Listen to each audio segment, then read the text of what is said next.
When Cameron handed me the breakup fee for the 19th time, I agreed. The girl who held his heart was demanding a title, couldn't wait any longer, and neither could I. I was pregnant, but the child wasn't his. Chapter 1. After signing the agreement, I immediately took a photo and sent it to Cameron. It's signed. Should I have your assistant come pick it up? 20 minutes passed quietly. Cameron's chat window was as silent as death. I was wondering if I should call for a courier when I saw Cameron, out of breath, standing at the door. He actually came in person. Well, of course. His little mistress had been causing a storm for half a year, demanding a title. It looked like he was really desperate. Spill it. What trick are you pulling now? Everything that's yours is already accounted for, he said coldly, his voice laced with impatience. 3 years ago, Cameron Mao gave me a wedding. Since then, I became his nominal Mrs. Mao. I was there with him, from rags to riches, but for the past 6 months, he'd been figuring out how to dump me, just to make room for his little canary. The property division agreement had already gone through the 19th version. Before, I wasn't satisfied, but this time, I signed it without a word, and yet he seemed suspicious. I smiled lightly and handed him the agreement to look at. He opened it with doubt, and when he saw that I'd actually signed, his face darkened. Misty, you really agree to this? I looked at him oddly. In the past, he'd always said how much he hated it when I acted childish and got jealous for no reason. Now, I wasn't fighting or making a scene. I'd agreed to let him go and take the money, and he seemed even less happy. He didn't expect me to cry and beg him to stay. Did he? I smiled. Isn't it good this way? You can marry Elena openly, and I can replan my life. This time, the agreement covered everything: houses, cars, shares in the company. He really did go all out. I wasn't refusing anything. After all, I was the one who had been with him through all those years when we were just ordinary people. Who could truly accept that they planted a tree for someone else to enjoy the shade? Well, now it's settled. With the wealth I've earned over the years, plus what he's giving me, I could travel the world starting tomorrow and live out the rest of my life in luxury. Love may be gone, but at least I still have a lot of money. Cameron listened to me, but his gaze was complicated, as if he wanted to say something but held back. Just then, a soft and delicate voice interrupted us. Misty, thank you for agreeing to let us be together. Elena, the little canary Cameron kept on his heart. She was like a golden phoenix that flew out of a mountain village. A second-tier college graduate. For her to get into the competitive Mao group was impressive, and within just 3 months, she became Cameron's executive assistant. She really worked hard at seducing Cameron. Cameron would always say how innocent and kind she was, always worried that I might bully her. But what kind? Innocent person sleeps with a married man and sends the photos to his wife? I used to be unable to let go, crying and throwing tantrums. Once, in a fit of rage, I exposed them online. The next day, there was no trace left. Cameron was always decisive. It's laughable that one day, he would use these same methods on me. After all this, I was already tired of it. I looked at the two of them with a half smile, not wanting to say another word. Got the agreement. Still not leaving? I gave them the cold shoulder. This villa was in my name. After Cameron started seeing his mistresses more often, he rarely came back here. The longer they stayed, the more I wanted to disinfect the entire house. Cameron's face darkened. Misty, don't think this playing hard to get will work on me. Since you dared to sign, don't regret it. With that, he grabbed Elena and headed toward the door. Wait, I called out to Cameron. He turned back, wearing the expression of someone who expected this. He probably thought I couldn't bear to let him go, but I was only reminding him, don't forget the transfer. And make sure the property gets transferred to my name soon. His expression froze for a second. Then he gritted his teeth and said, You're really in a hurry. Of course. I was in a hurry. I was pregnant, and the child wasn't his. If I didn't sever ties with him now, it wouldn't end well. Chapter 2. I made an appointment for my prenatal checkup, but I didn't expect to run into Cameron and Elena at the hospital. He was holding her hand carefully. Elena was chatting away. And he listened patiently, his gaze warm and affectionate. They were so close. It felt like no one could squeeze between them. The memories surged. A long time ago. He had once treated me like a treasure. But that was a long time ago. The last time he looked at me like that was when I had a miscarriage. I was 4 months pregnant at the time. He had his first mistress by then. She was a fearless girl. She stormed in, demanding that I make room for her. I called her shameless, but she said only the unloved were the mistress. Maybe her pride was hurt terribly, and she pushed me hard. The child was gone just like that. I was covered in blood and rushed to the operating room. When I woke up, the first thing I saw was Cameron's face full of guilt, his hand tightly gripping mine, sobbing, "I'm sorry, Misty. I'm the bastard. You can hit me. I'm sorry." I slapped him hard, and he didn't even try to dodge. He just took it. After I was tired of hitting him, he spoke, voice hoarse, "Just this once, Misty. Give me a chance to make it up to you, okay? We'll have more children." He sent that girl away. He turned back into the considerate lover. But, sadly, it only lasted for half a year. 6 months later, there was another girl by his side. After that, they just kept changing, each new face younger and more delicate than the last. I couldn't even memorize one before another replaced it. Elena had stayed with him the longest. It was a bit awkward running into them in the obstetrics and gynecology department. I turned to leave, but Elena's voice stopped me. "Misty, what a coincidence." She was practically hanging off Cameron, looking bashful with her rosy cheeks. "I'm pregnant. Here to see the doctor." I watched her perform, expressionless. When Cameron saw the appointment slip in my hand, his brow furrowed. "What are you here for?" I smiled coldly. "Mr. Mao, you might want to avoid being too curious about your ex-wife's privacy in front of your new lover." He seemed a little agitated and actually shoved Elena aside, grabbing my wrist. "Misty, I'm your man. You suddenly show up in the OBGYN department. I have the right to ask." I stared at him, my tone dripping with mockery. "My man? Mr. Mao, are you sure about that?" Although we had a wedding, in the marriage registration system, I've always been unmarried. Cameron froze for a second, as if suddenly remembering something, his gaze darkening. Yes, that wedding was so romantic and grand. To outsiders, I was the only Mrs. Mao, especially with all the business dealings and shares we had intertwined over the years. But who knew? We had never actually gone to the Civil Affairs Bureau. Every time I urged Cameron to register the marriage, he'd either be in a meeting or going on an overseas business trip. His time was always so precious. Precious enough that, over 3 years, he couldn't spare half an hour to accompany me to get our marriage certificate. And when it came to divorce, we tore at each other over money and power distribution, and everyone knew about it. My wrist hurt from his grip, but he wouldn't loosen his hold. Fortunately, not long after, the call light beeped. "Please, patient Misty, proceed to consultation room 5. Only then did Cameron reluctantly release my hand. I immediately brushed past him and Elena, entered the consultation room, and locked the door behind me. I didn't even spare a glance at Cameron, whose face was as dark as storm clouds. After the doctor carefully went through my test results, he gave me a few instructions. He also mentioned that next time,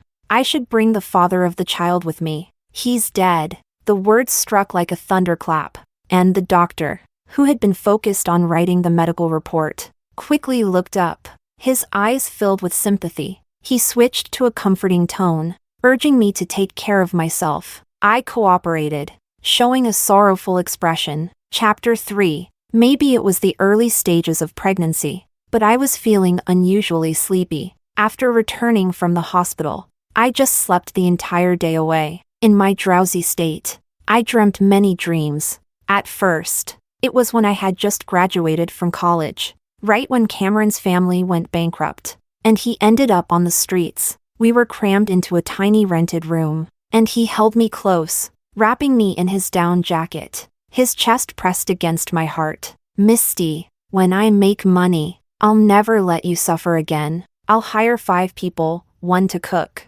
1 to do the laundry, 1 to make the bed, I could hear his heartbeat. Strong and steady, his sweet words made my face flush, and I naively believed that his love could overcome anything. Then later, he really did make a comeback, became successful, but with that success, more and more people surrounded him. Those people came and went, like the love Cameron couldn't hold on to. The dream ended with a mess on the floor, shards of broken porcelain, blood on the soles of my feet, and me crying uncontrollably. He stood there, indifferent, watching me lose my mind, speaking without care. "Misty, you look really awful." In that moment, I looked at him, the person I had once loved so deeply. It felt like he had suddenly rotted away. I woke up, and it was already dusk. I was dazed, about to sit up, but a sudden voice startled me. I heard, "You're pregnant with my child,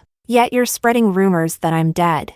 I jolted awake and looked in the direction of the voice. There, in front of the floor-to-ceiling window, stood a man, staring at me. The moonlight fell on him, casting a silver glow over his dark suit. The room was unlit, and he was hidden in the shadows. If he hadn't spoken, I would have never noticed him. "David, are you trying to scare someone to death? You're going too far." David chuckled at my words. He walked over to the bed and pulled me into his arms. His warmth seeped through my thin nightgown, his hand gently rubbing my lower back. When he spoke again, his tone was helpless. "Who exactly is going too far? Misty? First you sleep with me and run away, and now, you want to run off with my child too?" Chapter 4. David was right. My plan was to take the child and settle in a small town, far away from Cameron, and also far away from David. After all, my start with him wasn't exactly honorable. It was 3 months ago, on my birthday. Cameron took the initiative to say that before we separated, he wanted to spend one last birthday with me, for good luck, so we could part on good terms. He had already booked a restaurant, a table by the window, where the night view could be seen in its entirety. He came to pick me up at home, as if nothing had changed between us. He brought me a cake and personally set up the candles. Make a wish. At his urging, I reluctantly closed my eyes, my mind in turmoil, and whispered inside, "My wish is." It was about 10 seconds. When I opened my eyes, I was greeted with an empty seat across from me. Cameron was gone. I waited for a while, but he never came back. Eventually, the waiter came to inform me, "Mr. Mao just received a phone call and left. He asked me to tell you to finish your meal and leave. He's already paid for everything." I stared at the cake. The candles burned out, and the cream slowly collapsed. The words "Happy Birthday" turned into ugly red blotches. Finally, I laughed mockingly. After leaving the restaurant, I took a cab to the harbor. Back when we were poor and couldn't afford to travel anywhere, Cameron always liked to take me to the harbor. He would say that, even if we couldn't see new sights, it was still nice to feel the sea breeze. Later, the sea was still the same, but the people had long since changed. I wandered aimlessly for a long time, until suddenly, someone gasped beside me, "Oh my God, this is so romantic." I followed their gaze to the night sky above the sea. The pitch-black sky was lit with countless drone lights, spelling out romantic cursive letters. "Elena, I love you." Seconds later, fireworks burst across the sky. Gorgeous, beautiful. Passers-by marveled, "Wow, which young master is confessing his love today?" Sigh. Another day of just being a filler NPC in the world. I almost self-tortured myself by opening WeChat moments. As expected, I saw Elena's boastful post. "True love is, no matter the time, whenever I say I miss him, he'll give me a confession like this." The picture was of the drone confession. Chapter 5. When a person's heart dies completely, they become no different from a madman. I bought a lot of alcohol to drink. There were so many people at the harbor, and Cameron and Elena were together, surrounded by oblivious passers-by, completely unaware of me. But I watched them for a long, long time, until I realized that my surroundings were filled with empty bottles, and my vision was starting to blur. I realized it was dangerous to keep drinking, so I stumbled away. It took me a while to get out of the noisy harbor. As I walked along the street, I bumped into someone. Be careful. He held my hand to steady me. I straightened up and finally saw the person. David, the big shot from the Shanghai Circle, heir to the coup group. Because of business investments, I had some dealings with him over the years. I could say that about 2/3 of my wealth was made possible by this tree I had grown under. He was the complete opposite of Cameron. There were almost no women around him. People joked in the circle whether he was gay, and he never denied it. Misty? He held me steady, frowning. How much have you drunk? His scent was very pleasant, very clean, unlike Cameron, who always smelled like Elena's perfume. David, they all say you like men. Is that true? For some reason, I just blurted it out. My tongue was a little numb, probably from the alcohol. David was stunned for a moment, then sighed helplessly and carefully helped me into his Rolls-Royce. Maybe it was because he looked just the way I liked. Maybe the alcohol dulled my senses. Or maybe I just wanted to take revenge on Cameron in my own way. I quietly leaned in toward David, kissing him on the cheek. He turned his head, stunned, looking at me. In that moment, his pupils trembled. His pale skin flushed slightly with warmth. The next second, I boldly straddled him. David, do you want to try it with me? I was too close. My lips brushed his earlobe. It was so soft. I decided to kiss him. His earlobe warmed slightly. His voice sounded hoarse above me. Misty, snap out of it. I laughed. I'm clear-headed. I know. You men like young and beautiful girls. One word and you can send a woman off. The desire inside me surged, and I instinctively wanted to move closer to a cooler place. His brow furrowed, his gaze darkening. I tilted my head and went for another kiss. This time, he didn't dodge. His lips were cold, with a faint mint scent. Very pleasant. The kiss made me feel dizzy, almost suffocating, but he held the back of my head with one hand and my waist with the other, forcing me to continue. The car's divider lifted at the perfect moment, completely enclosing us in a private space. Finally, he pulled away from me, his voice even hoarser. Misty, I don't like men, and I don't like young girls. His reaction time was so slow. We'd already kissed. Why was he saying this? The alcohol wasn't enough to make me forget, but my mind was definitely a bit foggy. Before I could figure things out, David started the car. Before long, we arrived at our destination. David carefully lifted me from the back seat. He carried me through the villa's living room, hurried upstairs into the bedroom, and gently laid me on the bed. Standing beside the bed, he looked down at me. My eyes were fixated on his lips, the lips that had just kissed me. Moist and with a faint sheen. They were a bit swollen, reddened. My gaze lowered, and the buttons on his shirt were undone just enough to reveal his collarbone. Exposed to the air, he looked like a seductive demon. He curved his lips, holding my hand and slipping it under his shirt hem. Misty, do you want this? Chapter 6. Yes, I want to. Satisfied with my response, David leaned down and kissed my lips. Unlike the previous 2 times, this kiss was deep and heavy. It felt like he was unleashing a strong desire for possession. The passionate kiss moved downward. Misty, do you like it? My face was almost burning, and I clung tightly to David. At first, I desperately bit my lip, refusing to answer. But in the end, I succumbed under David's relentless advance. I buried my face in his neck and murmured, I like it. He kissed me contentedly. Finally, I fell into a deep sleep in his arms. The next morning when I woke up, he was already gone. I understood what that meant. He must be the type to avoid trouble. And I, too, was the same. Since he was gone, I naturally had to pretend like nothing had happened. It would be better for both of us. So I slipped away, and I made sure to block all his contact information, cutting things off cleanly to avoid any awkwardness. As for business matters, I would let the people below handle it from now on, keeping it strictly professional. After that, I didn't see David again, until recently, when my period was late. I suddenly remembered. After that night, I never took the morning after pill. I secretly bought a pregnancy test. I tested 5 times in a row, and each time, There were 2 lines. I was completely confused. After my miscarriage, the doctor had told me that if I ever wanted to get pregnant again, it would be difficult. So, where's the difficulty? How did David get me pregnant on the first try?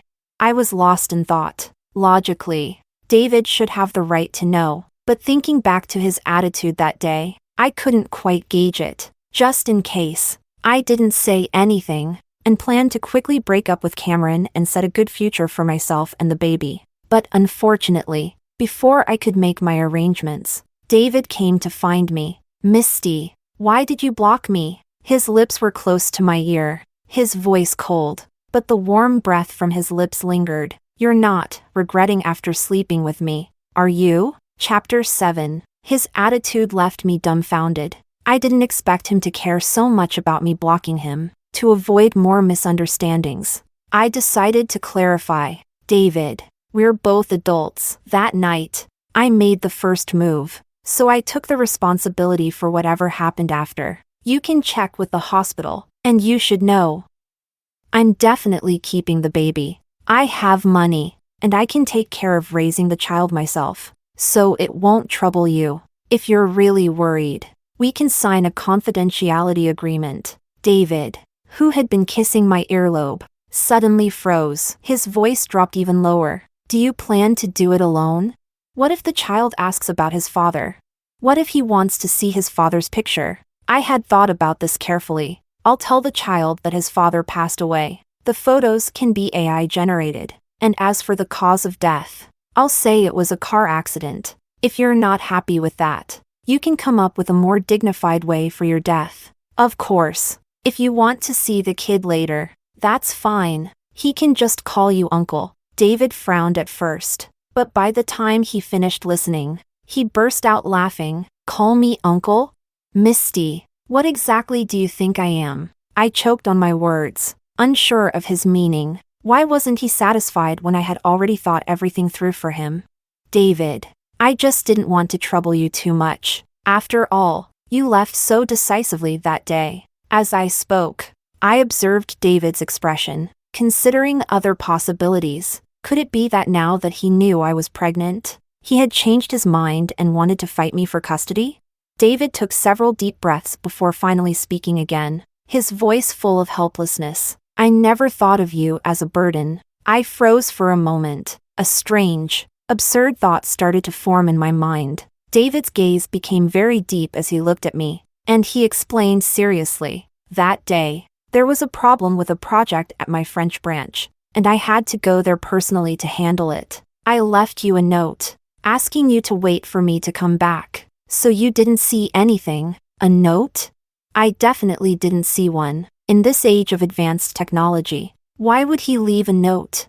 And besides, I was too embarrassed to even look properly. I just wanted to leave as quickly as possible, and had no interest in checking whether there was a note on the bedside table. David continued his complaints. When I tried to contact you later, I found that you had blocked all my contact information. Misty, do you think I'm some kind of disgrace? I awkwardly laughed. That's a bit extreme, but we can't just sleep together and then wake up to get married, right? He lowered his gaze and asked in return. Why not? My eyes widened in disbelief, and I asked in shock. Are you serious?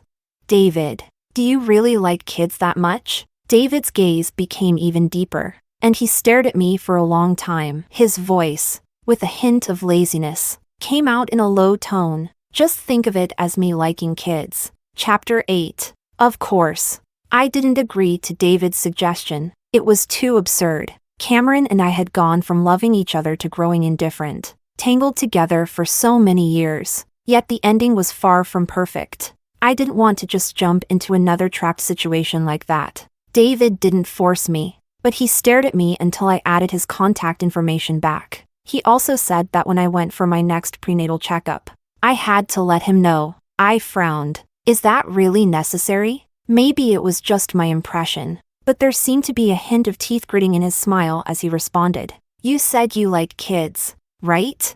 Someone who likes kids could never let you go alone for a checkup. Fine. I respected his right as the biological father. Besides, he was still my business partner, A little face saving was necessary. After that, David started taking an interest in my eating habits and would buy baby supplies for me. One time, when he went on a business trip to Europe, he personally brought back a handcrafted crib from a famous artisan. The crib was filled with all sorts of diapers, formula, and baby cream. It seemed like he was really looking forward to the baby's arrival. Over time, I got used to it. It wasn't until half a month later at the auction that something unusual happened. When David and I entered, we ran into Cameron. Elena was holding Cameron's arm, and her eyes couldn't hide her smugness. It had been a while since I'd seen Cameron, and when he saw me standing next to David, he froze for a moment, surprised. He opened his mouth as if to say something,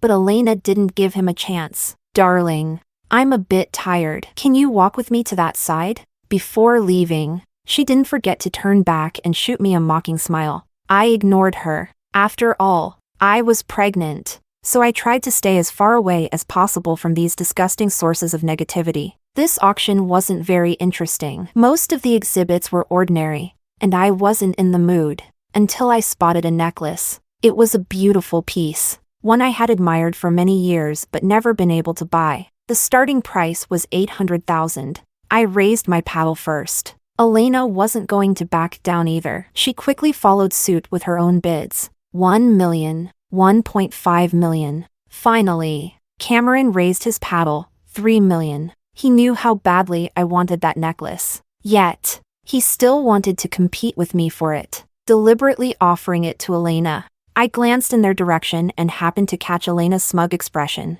I knew that Elena didn't care about it. She just didn't want me to get it. 3 million. First time. 3 million. Second time. I stopped raising my paddle. David squeezed my hand, as if wanting to increase the bid. 500. Before he could finish, I quickly pressed down on his hand. 5 what? Are you crazy? He looked a bit innocent. 5 million isn't expensive. Don't you like it? I scoffed. How isn't it expensive? You've never been poor, have you? Only those who have really been poor know that 5 million is ridiculously expensive. When someone reaches rock bottom, forget 5 million, people might do anything for even 500. But I knew that David, who had never tasted hardship, couldn't understand that. I shook my head. Stop bidding. I don't like losing money on things. Cameron's 3 million has already far exceeded the value of that necklace. If he wants to be a sucker, let him be. After all, the property division agreement was already signed. The money he spent was his own portion. 3 million may not be much, but it adds up over time. I secretly hoped he'd spend more and get even poorer. 3 million. Third time. Sold. With the fall of the auction hammer, it was over. Afterwards, the crowd filed out. Elena deliberately walked up to me and started bragging. "Misty, are you mad? It's all you." He saw I liked it and just let it go. "I can show it to you if you want."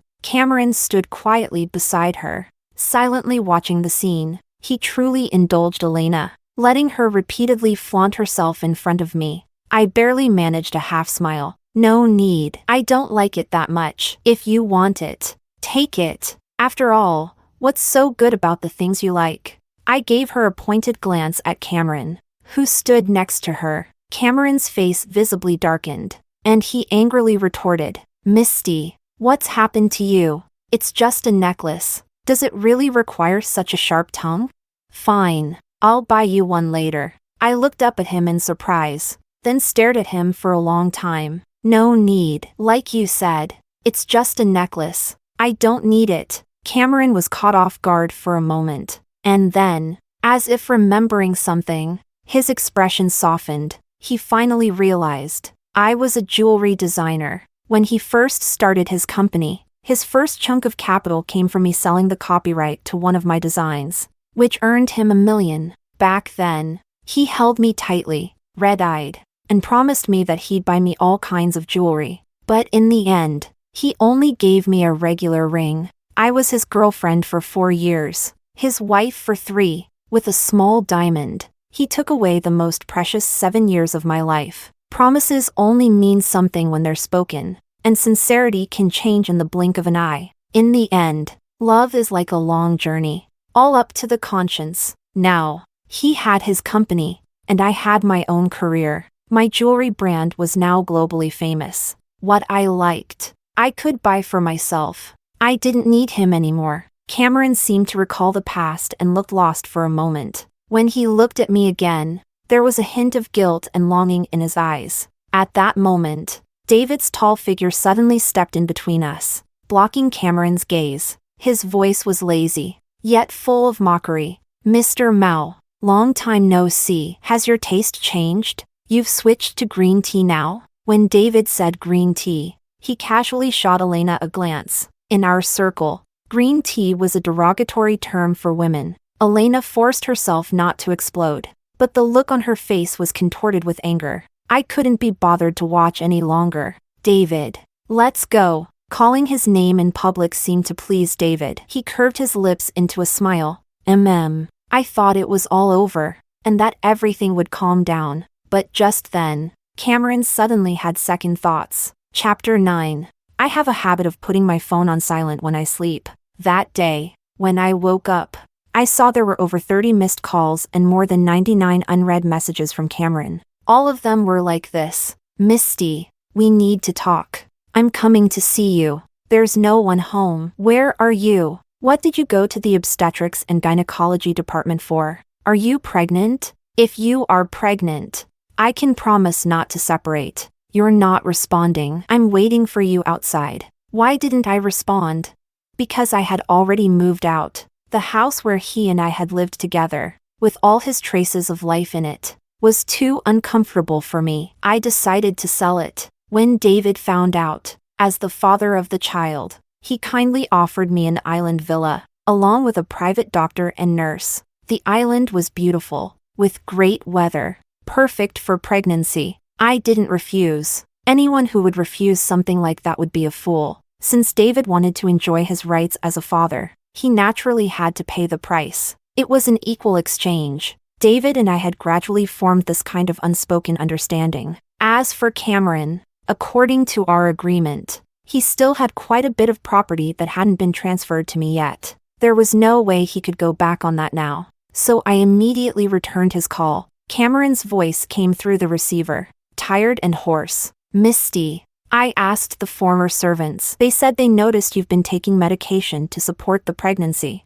If it's true, then we can still stay together." I suddenly lost all patience. When things go wrong, even taking medicine can be secretly watched and reported by the servants. Thankfully, I knew better than to expect anything to stay secret forever. Not waiting for Cameron to finish, I calmly interrupted him. "I am pregnant. But Cameron, who says the child is yours?" There was a long silence on the other end.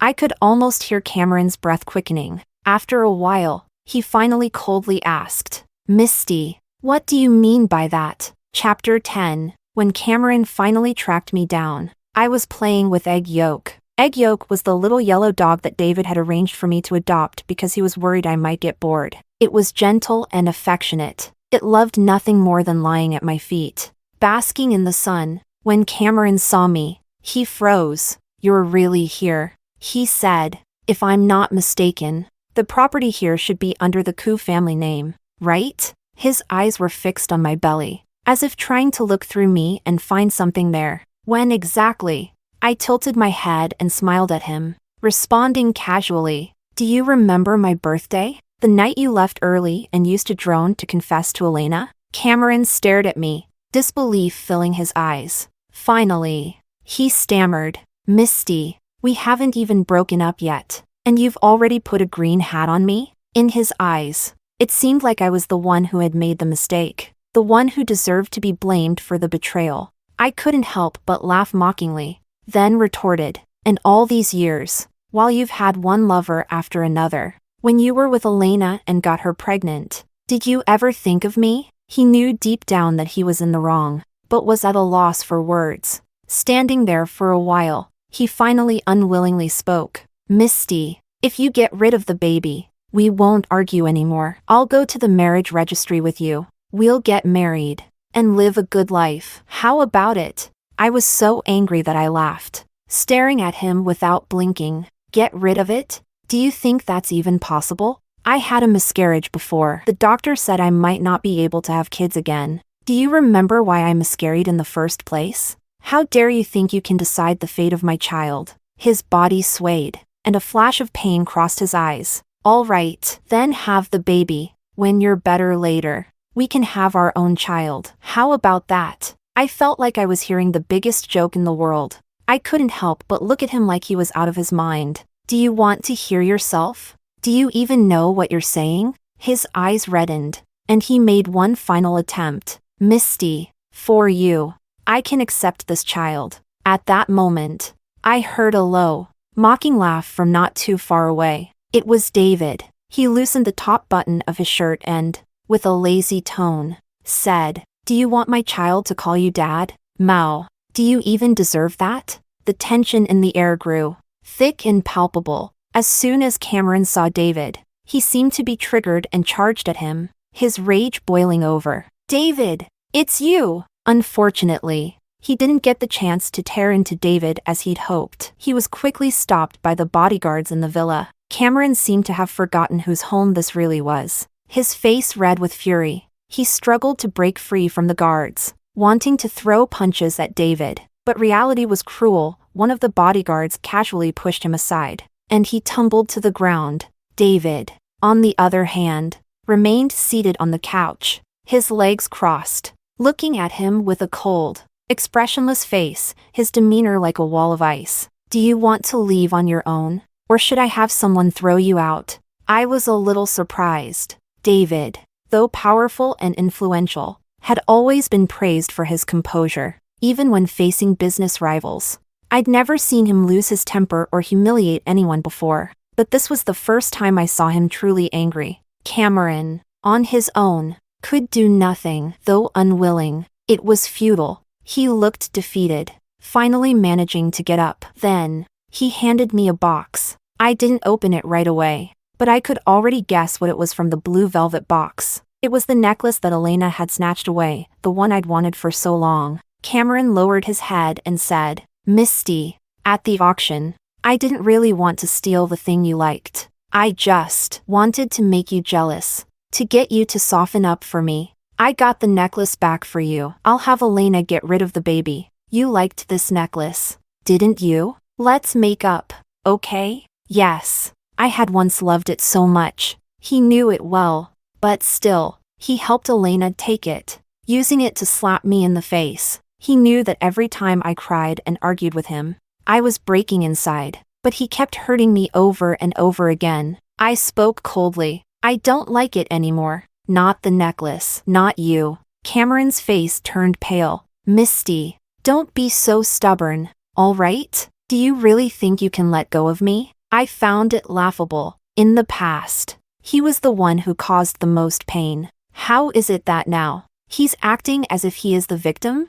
I looked at his reddened eyes, pulled the sleeve from his hand, and said with determination, "Cameron, you destroyed everything. If we're breaking up, let's do it completely. Don't ever make me look down on you again." Chapter 11. 3 days later, Cameron and I completed the final property transfer at the notary office. Cameron looked exceptionally haggard, dark circles under his eyes. The signs of sleepless nights were clearly visible, but honestly, whether he was doing well or not no longer mattered to me. The moment we parted ways, Cameron seemed to have something else he wanted to say. But before he could speak, Elena suddenly appeared. Her face was no longer the sweet, demure mask she usually wore. Instead, it was filled with anger and frustration. "Cameron, she already has someone else's child. Why are you still giving her so much? I thought you were just giving her a settlement payment. But how can you transfer that multi-million-dollar villa to her? Have you thought about me and the baby in my womb?"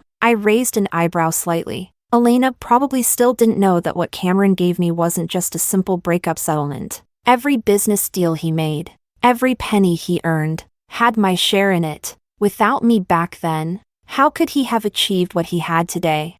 I just got what I was owed, and Elena was being too impatient. Cameron was a man who loved passionately, but his affections were fleeting. She was showing off her loving wife persona too quickly, which wasn't a good sign. "Misty, Don't try to take advantage of this, Elena shouted and rushed at me in a frenzy. Enough, Cameron shouted, stopping her in her tracks. Are you done? Don't make a fool of yourself here. Elena stiffened at his words, her eyes red, and she threw her designer bag at him. Make a fool of myself? How could you yell at me? You've already broken up with me and you still want to protect her? More and more people gathered around to watch. Cameron's expression grew more and more frustrated until he finally exploded. Even if I don't marry Misty, I'll never marry you. Elena stood frozen, stunned by the words. Before she could process, she scrambled to catch up with Cameron, trying to grab his hand, but Cameron coldly pulled away, pushing her aside.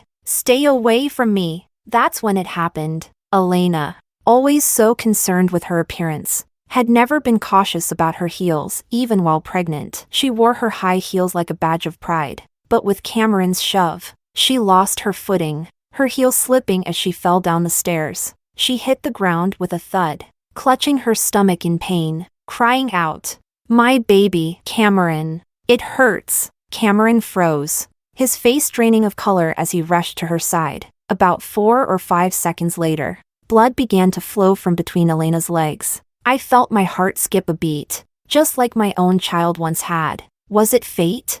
Perhaps a heartless person, a cheater, is destined to have weak bonds with their own flesh and blood. Or maybe the baby could sense that it wasn't truly loved by its father. And so, it left. The world is beautiful, but sometimes, it doesn't want to come back. Chapter 12. After Elena's outburst, news of David and I eventually reached the Koo family. The next day, David's grandfather ordered him back to the family home, specifically requesting to see me. During the car ride, I couldn't help but feel anxious. David reassured me that his grandfather was easy to talk to. I believed him, but the moment we walked in, the old man's face remained stern and unyielding, though he was already 80 and needed a cane to walk. His demeanor commanded respect, and he had an air of authority about him. He squinted his eyes and said, in an irrefutable tone, "Kneel." His commanding voice echoed through the entire hall. Without a word, David took off his suit jacket and knelt down straight away. I followed, shivering in shock. Wait, does that mean I have to kneel too? I was confused, but when the old man saw me, his attitude shifted 180 degrees. He suddenly smiled warmly and walked over to me. Girl, don't be nervous. Come sit down. Grandpa's not a bad guy. He then looked at David and continued, Grandpa just wants to teach this brat a lesson for bullying you. You sit on the sofa and watch. Still in shock, I was gently helped to sit down by the housekeeper. As I caught David's gaze, he smiled slightly, signaling me not to be upset. It seemed like he was already used to this. He'd probably be able to handle it, right? But I had overestimated him, because the next moment, he said, Grandpa, Misty's sitting, so I don't need to kneel anymore, right? Not a moment after he spoke, the old man exploded in anger. He immediately grabbed his cane and swung it at David's back. Brat, do you still have the guts to talk back? Have you forgotten the family rules? I introduced so many women to you, but you refused to meet them. And what did you do instead? You slept with a good girl. As he scolded, the old man's hits grew stronger. I was absolutely stunned by this scene. What era was this? How could they still be using family discipline like this? David was a man of influence outside, yet when he came home, he had to kneel and take a beating. I tried to intercede. Well, Grandpa Koo, actually, it wasn't David's fault. That time, I was drunk and, before I could finish, the old man interrupted. Don't go making excuses for him. You were drunk. But what about him? If he didn't have any ulterior motives, could this have happened? It's this brat who took advantage of you. The old man was serious, and the hits didn't stop. After a dozen strikes, David's white shirt began to seep with blood. I hurriedly grabbed the cane and tried to stop him. Please, no more. The old man refused to stop, trying to yank the cane away from me. In the scuffle, David, who had been kneeling obediently, suddenly stood up and shielded me from the blows. Grandpa, you can hit me, but don't push Misty. She's pregnant. At those words, the old man froze in midair, his hands suspended. After a few seconds of confusion, his eyes lit up with excitement. Pregnant? Are you saying that I'm going to have a little great-grandchild? David paused, surprised. You mean to say, you didn't know she was pregnant when you called me here to be punished? Grandpa Koo shook his head in confusion. It turned out that he had only heard vague rumors and didn't know I was carrying David's child. I had come to the Koo family fully prepared to discuss custody arrangements for the child. But when Grandpa heard everything, he immediately asked me when I was going to marry David. Grandpa, isn't that a little too quick to decide? I had to explain. Sorry, Grandpa Koo. I'm not planning to get married just yet. When the old man heard that, he went quiet for a moment before glaring at David with a look of disappointment. You little brat. What have you been doing? You haven't even managed to win her over yet? When he said that, he didn't even try to spare my feelings.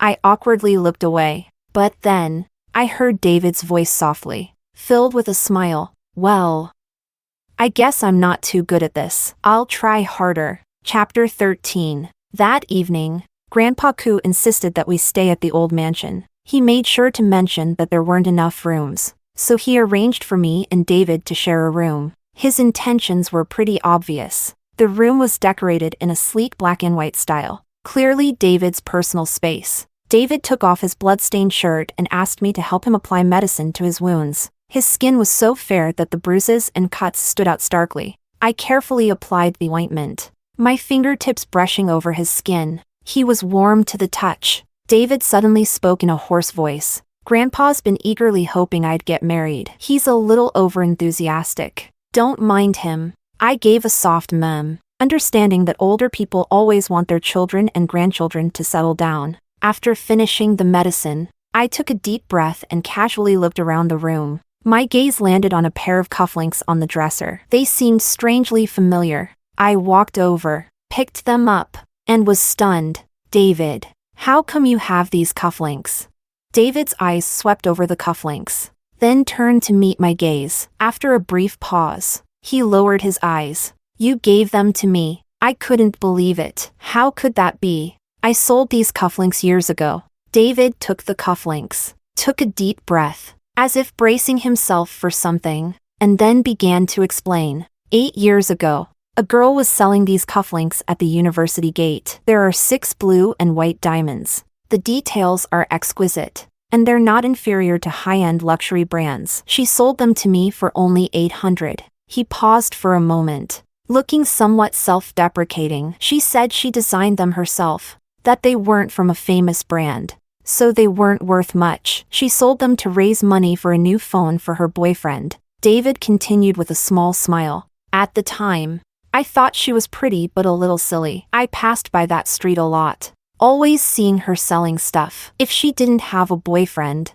I probably would have pursued her. But after she graduated, I went abroad, thinking I'd never see her again. He looked up, a touch of nostalgia in his eyes. But then, a few years later, her work appeared at a global jewelry auction. And later, she found me with her own jewelry brand. Seeing her walk toward me brought back all those feelings. He shook his head. In these years, my upbringing kept reminding me that she had someone else, and I shouldn't interfere. But then that night, she stumbled into my arms. The night had settled in. The room's light was soft and yellowish. The evening breeze drifted in through the window, bringing a cool sensation. David's voice grew softer. That night, you kissed me first. Misty, how could I possibly let you go after that?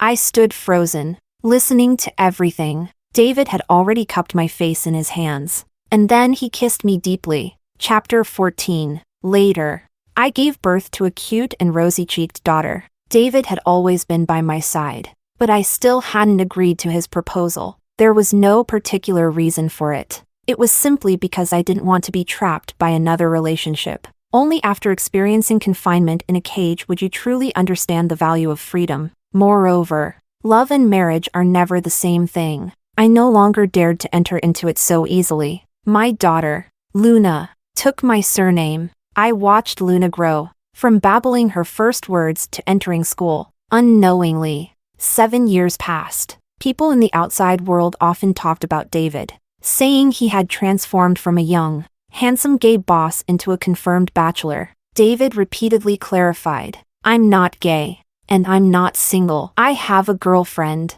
I also have a daughter. My daughter is beautiful." Grandfather Koo, in good health, still frequently chided him in frustration. "Yes, you have a girlfriend, and you have a daughter, but you don't have a wife. Your daughter even calls you uncle." David, Luna, of course, always knew David was her father, but she was so clingy to me. Every time David came over, he'd insist on sleeping with me, even more clingy than a child. So Luna would be coaxed away by her grandmother. Luna would intentionally call him Uncle Koo. Uncle Koo would suffer from this injustice. And at night, he'd come looking for me with a pitiful look. He'd hug me and kiss me repeatedly, his tone full of grievance. "Misty, you heartless person, when will you finally give me a title?" I lazily poked his abs as he held my waist. "Let's see how you behave tonight. Also, let's see how I feel tomorrow." David muttered that I only gave him empty promises.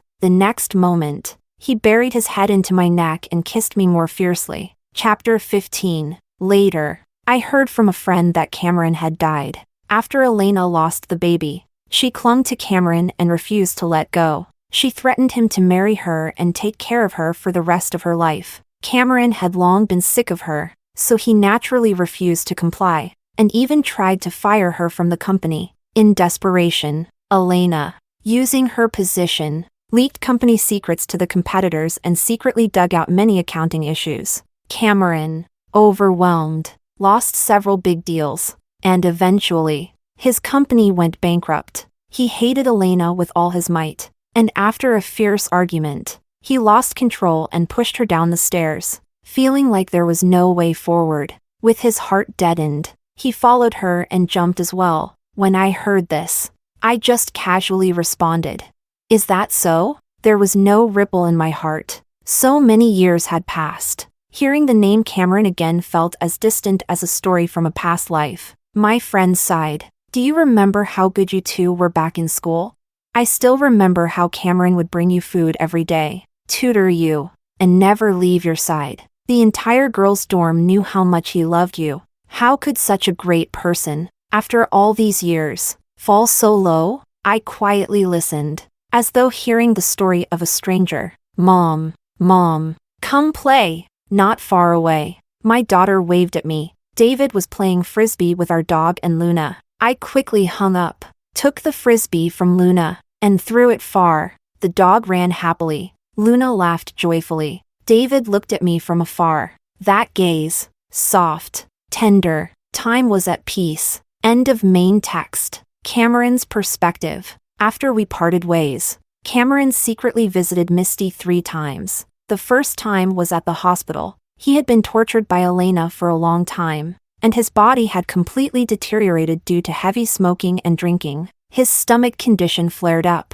and he had to check into the hospital. In unbearable pain, Cameron would unconsciously think of Misty. Back then, whenever he had a slight headache or furrowed his brow, Misty would always worry about whether he was feeling unwell. If he vomited, Misty would be even more distressed. He had always thought that someone who loved him so much, like Misty, would never leave him. But now, his stomach was bleeding, and the pain was unbearable. It was a luxury for him even to hear her voice. Misty had long since deleted him from her WeChat. Fortunately, the chat history was still there. He obsessively listened to the voice messages she had sent him in the past. "Honey, come pick me up after work. Moo-ah. By the way, let's go to Iceland and see the aurora this year. Cameron. Mal. Happy birthday. Tonight. You can't complain about the ugly cake I made." Her voice seemed so close, yet so far. He deliberately ignored the voices of their later arguments, where she cried and asked whether he still loved her.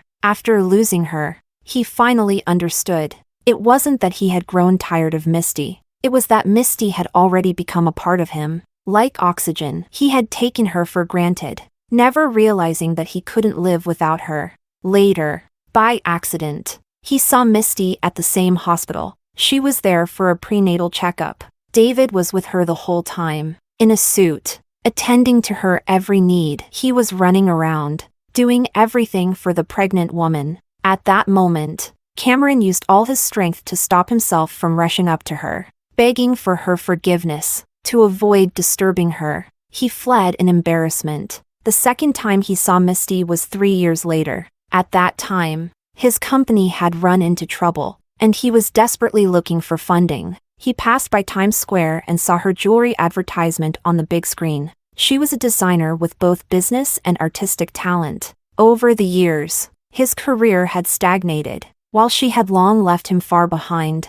Cameron saw Misty in person beneath the advertisement, wearing a bright red dress, probably attending a commercial event. She was taking photos with reporters. She was so beautiful, but he, by then, looked nothing like the person he once was. He could never catch up with her. Cameron silently wiped away tears. The third time he saw Misty was at an amusement park. The sun was shining brightly. David was holding Luna with one hand, and with the other, he was holding an umbrella over Misty. The three of them were all wearing matching cute family outfits. Luna was laughing happily and first called David Uncle Coo, but after a while, for some reason, she suddenly changed and called him Daddy. David seemed stunned, asking Luna again, "Did you just say Daddy? Can you say it a few more times? Quickly!" Luna, a bit shy, hesitated but, with Misty's encouragement, happily hugged David. "I call you Daddy. Daddy! Daddy! Daddy! Daddy! What? Don't you want to be my daddy anymore and want to keep being my Uncle Coo?" David, for some reason, looked as if he was about to cry from joy. Meanwhile, Cameron was standing at an inconspicuous corner, watching jealously. At that moment, his company had already gone bankrupt. Elena, like a tumor, tortured him relentlessly, making him wish he were dead. He envied David so much. He envied David for having Misty. He regretted it so deeply. If he hadn't been swayed by temptation all those years ago, he would be the one holding Misty now. They would have children, and they would wear matching family outfits too. If only there was a time machine in this world, then he could go back and undo all the hurt he caused Misty. She would still be his Misty. But unfortunately, all of this was just a delusion. Elena came to torment him again. This time, in their argument, she threw his old phone out of the window from the 15th floor. The phone shattered into pieces. Cameron completely lost his sanity. That phone contained the voice messages Misty had sent him over the years. He had never been able to bring himself to delete them. Every sleepless night, he would listen to them to soothe his broken heart. But now, Elena had destroyed it. In that moment, his sanity was consumed completely. He pushed Elena down. "Die," he said to her. He also said it to himself. As his body flew through the air, falling, the roaring wind rushed past his ears. "Misty, if I'm gone, will you ever think of me? Forget it. Just forget about me."